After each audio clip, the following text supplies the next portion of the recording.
જય શ્રી કૃષ્ણ મિત્રો, મારા ગુજરાતી કિચનમાં આપનું સ્વાગત છે. ફ્રેન્ડ્સ, મારા ઘરમાં સંભારા વગર કોઈને ચાલતું નથી, એટલે રોજ નવી પ્રકારના સંભારા તો બનાવવા જ પડે છે. તો આજે આપણે આ ખાલી મરચાનો જુદી રીતનો સંભારો બનાવીશું. તો એના માટે મેં આ 3 નંગ મોટી સાઈઝના સરસ ફ્રેશ મરચા લીધેલા છે. તો બસ કશું જ નથી કરવાનું, અને આ ગોળ રીંગમાં કાપી લેવાનું છે. તો આ 3 મરચાને હું કાપી લઉં. જુઓ ફ્રેન્ડ્સ, મરચાને આપણે કાપી લીધેલા છે. મરચા એટલા બધા તીખા નથી, એટલે બી સહિત જ આપણે કાપેલા છે. તમને ન ગમે તો તમે લાંબી ચિપ્સ કરી અને બીને કાપી શકો છો. સાથે જ અહીંયા આપણે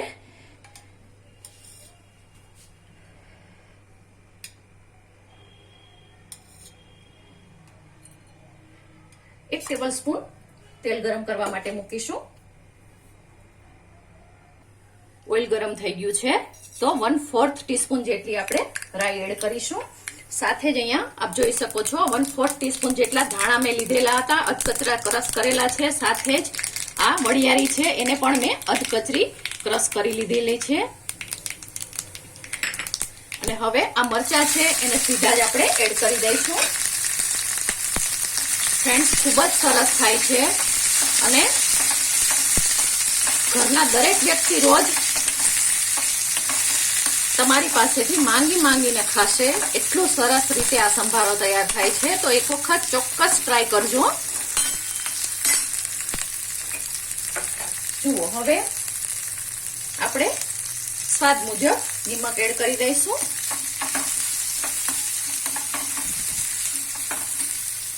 ફ્રેન્ડ્સ, મારા વિડીયો તમને ગમતા હોય તો પ્લીઝ લાઈક અને શેર કરવાનું બિલકુલ ના ચૂકશો.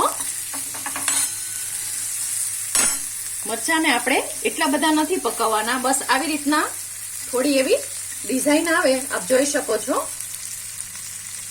બસ એવી બધા જ મરચામાં આવી જાય એવું 2 થી 3 મિનિટમાં તો આ સંભારો તૈયાર થઈ જશે. એટલે આવું 1 જ મિનિટ પકવી લેવાનું છે.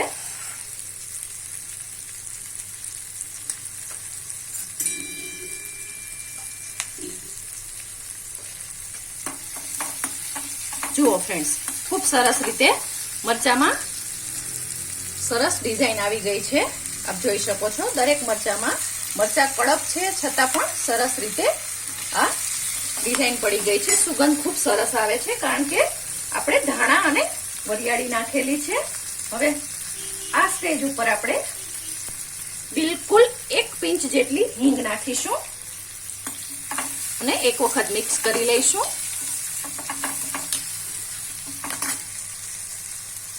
હવે અહીંયા મેં આ 1 ચમચી, નાની ચમચી જેટલો સિંગનો ભૂકો લીધેલો છે. વધારે નથી લેવાનો ફ્રેન્ડ્સ, એ વાતનું ખાસ ધ્યાન રાખવાનું છે.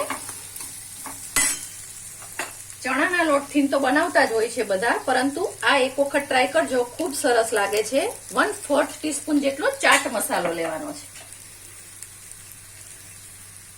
1/4 ટીસ્પૂન કરતા પણ ઓછો જે મેથીઓ મસાલો આવે છે એ લેવાનો છે.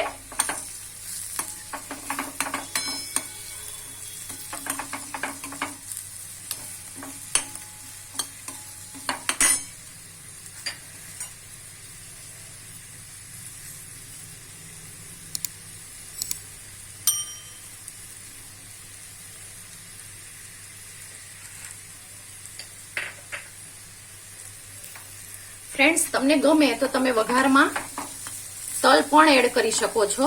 ખૂબ સારો ટેસ્ટ આવે છે કે જ્યારે આપણે ધાણા અને વરિયાળી નાખી ત્યારે તમે તલ પણ સાથે એડ કરી શકો છો.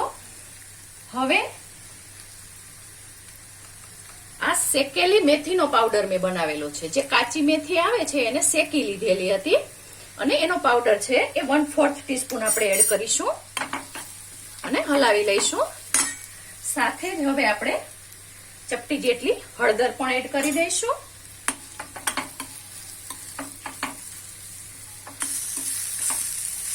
જુઓ ફ્રેન્ડ્સ, ખૂબ સરસ રીતે કલર પણ આવ્યો છે. હવે બિલકુલ ચપટી જેટલી આપણે ખાંડ એડ કરીશું, અને સાથે જ આપણે 1/2 ટીસ્પૂન જેટલું લીંબુનો રસ એડ કરી દઈશું.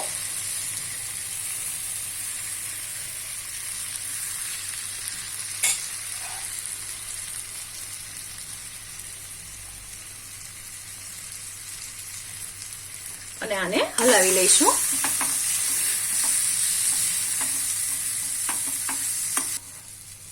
જુઓ ફ્રેન્ડ્સ, ખૂબ સરસ રીતે આપણે આ મરચાનો સંભારો તૈયાર થઈ ગયો છે.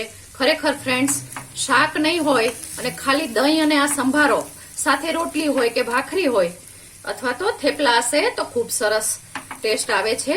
તો ચાલો હવે આને આપણે સર્વ કરીશું.